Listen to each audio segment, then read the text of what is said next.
কদিন ধরে আমাদের এখানে বেশ সকাল সকাল ভালোই রোদ্দুর বেরোচ্ছিল, কিন্তু আজকে দেখলাম হঠাৎ করে কুয়াশা হয়ে গেছে। আর আমি তো অনেক সকালের দিকে জামা কাপড় পরিষ্কার করি, তাই আমার জামা কাপড় না একেবারে দুপুরের মধ্যেই শুকিয়ে যায়। হ্যাঁ, রোদ্দুর ছিল, একটু বেলার দিকেই আর কি রোদ্দুরটা বেরিয়েছে।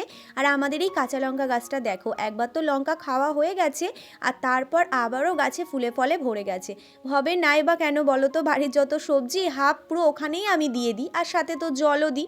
আর আমার এই শালটা ওই বাড়ি থেকে এই বছর শীতে মায়ে আমাকে দিয়েছে, আর আমার খুবই পছন্দ জানো তো, তাই শালটাকে একটু রোদ্দুরে দিয়েছিলাম। কাল একটু বেরিয়েছিলাম, তো শালটা এখন ভালো করে পাট করে রেখে দিলাম। আর কয়েকটা জামা কাপড় ছিল, সেগুলোও আলমারিতে তুলে রাখলাম। বিকেলবেলাতে যে জামা কাপড়গুলো তুলে নিয়ে এসেছি, এখন সেই সমস্ত জামা কাপড়গুলো এখন আমার পাট করে জায়গা মতো রাখতে হবে। এখন তো আমি জামা কাপড় পাট করছি, আর তার সাথে আমার মাথার মধ্যে কি ঘুরছে জানো, আজকে রাতের বেলায় খাওয়ার জন্য কি বানাবো। তো ও তো বলে দিয়েছে যা ইচ্ছা বানাও, তো টেনশনটা পুরো আমার মাথার উপর। তো ভাবলাম যে আজকের একটু ওই চিনি দেওয়া রুটি বানিয়ে নিই, বাপির জন্য যেহেতু প্রতিদিন বানাই, তো সেজন্য আজকের আমাদের দুজনের জন্য দুটো করে বানিয়ে নিলাম। কালকে রান্না হবে, সেজন্য এখানে দেখো সমস্ত কিছু আমি গুছিয়ে কেটে কুটে রেডি করে নিয়েছি।